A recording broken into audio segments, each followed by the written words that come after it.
বাতৰি এটা পালোঁ দেই। বাতৰিটোত মানে এখন বেনাৰ দেখাইছে। বেনাৰখনত লিখা আছে কিবা কিবি মিয়া খেদা শ্লোগান।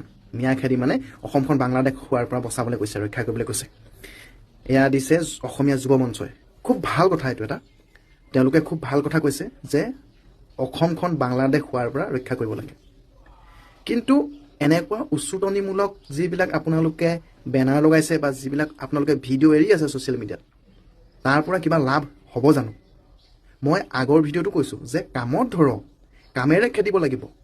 যিখিনি কাম মিয়াই কৰি আছে বা হিন্দু বাংলাদেশী হওক বা মুছলমান বাংলাদেশী হওক, বাংলাদেশীটো বাংলাদেশী ভাই, অকল মিয়াখিনিক ডুবি থাকিলেও নহ'ব। এতিয়া আমাৰ ইয়াত হিন্দু বাংলাদেশীও আছে, কোনোবা বোলে বিধায়কো হৈ আছে, তো সিহঁতকো চাব লাগিব।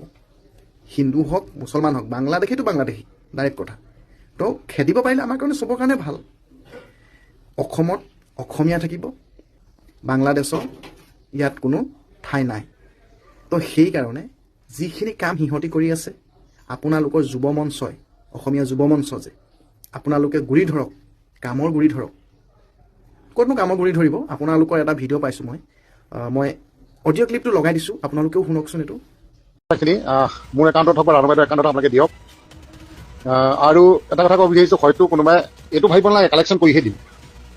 মই জানো আমাৰ ল'ৰাখিনি, গোটেইখিনি ল'ৰাখিনি কৰ্মমুখী, কিবা এটা নহয় কিবা এটা কৰ্ম কৰি আছে। গতিকে নিজে নিজে টকা 2000 টকাকে নিজৰ নিজৰ পকেটৰ পৰা যদি আপোনালোকে বৰ্তমান দি দিয়ে, তাৰপিছত লাগিলে আপোনালোকে যোৱাৰ আগত যিটো ধৰি লওক কালেকশ্যন বা কাৰোবাক সহায়তা বিচাৰিব, তাৰ পৰা আপোনালোকে নিজৰ নিজৰ পইচাখিনি লৈ ল'ব। গতিকে তাৰ বাহিৰে মই বেলেগ উপায় আপোনালোক দেখা নাই। কাৰণ যিয়ে আপোনালোকে আজি এই মুহূৰ্তত মোৰ মেছেজটো শুনাৰ লগে লগে আপোনালোকে যদি নিজৰ ওচৰতো নাই, কাৰোবাৰ পৰা ধাৰ হ'লেও লওক যে 2000 টকা দে বা মই 10 দিনৰ ভিতৰত 15 দিনৰ ভিতৰত ঘূৰাই দিম, তেনেকৈ ধৰণৰ হ'লেও লৈ পেলাই হ'লেও আপুনি অহা কাইলৈ বা পৰহিলৈ মই জমা দিয়ক।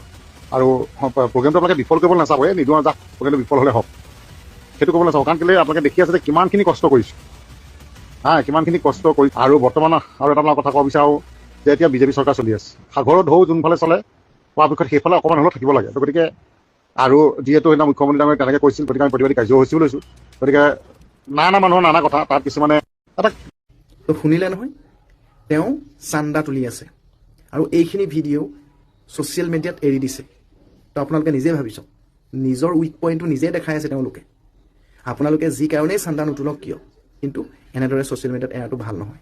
আপোনালোকৰ নিজৰ উইক পইণ্টটো দেখাই আছে। আমাৰ অসমীয়া জাতিটোৰ কাৰণে এইটো লাজৰ কথা। সদায় ক'ম, নিজৰ কৰ্মৰে খেদক।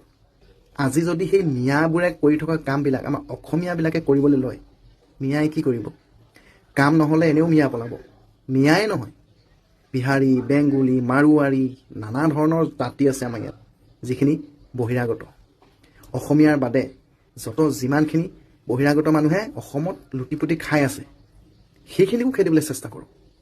আছু আহিলে, আলফা ওলালে, নানা ধৰণৰ সংগঠন ওলালে, কিবা হ'লনে? একো নহ'ল। চবেই নিজৰ পকেটত মালটো ভৰাবলৈ পাই চব পাহৰি যায়। এতিয়া অলপ দিনৰ আগতে 6 জনগোষ্ঠী ইমান হুলস্থুল, ST লাগে, ক'লৈ গ'ল এতিয়া? চব নিমাত, কাৰণ দক্ষিণা পাই গ'ল, সকলো নিমাত। তো আপোনালোকো তেনেকুৱাই। কাৰণ ডাইলগ এটা শুনিছিলোঁ, সাগৰৰ ঢৌ যেনি বয় তেনি কিবা মন মেলিব লাগিব নে ছাপোৰ্ট কৰিব লাগিব, কিবা এটা আছিলে আৰু শুনিছিলে নহয় ডাইলগটোত। সেয়াই আৰু সকলোৱে নিজৰ ফাইদাটো বিচাৰে। তো মই ভিডিঅ'টো বনাই দিলোঁ, বেয়া পালেও পাব, ভাল পালেও পাব।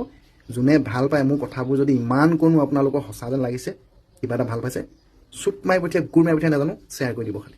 Bye bye.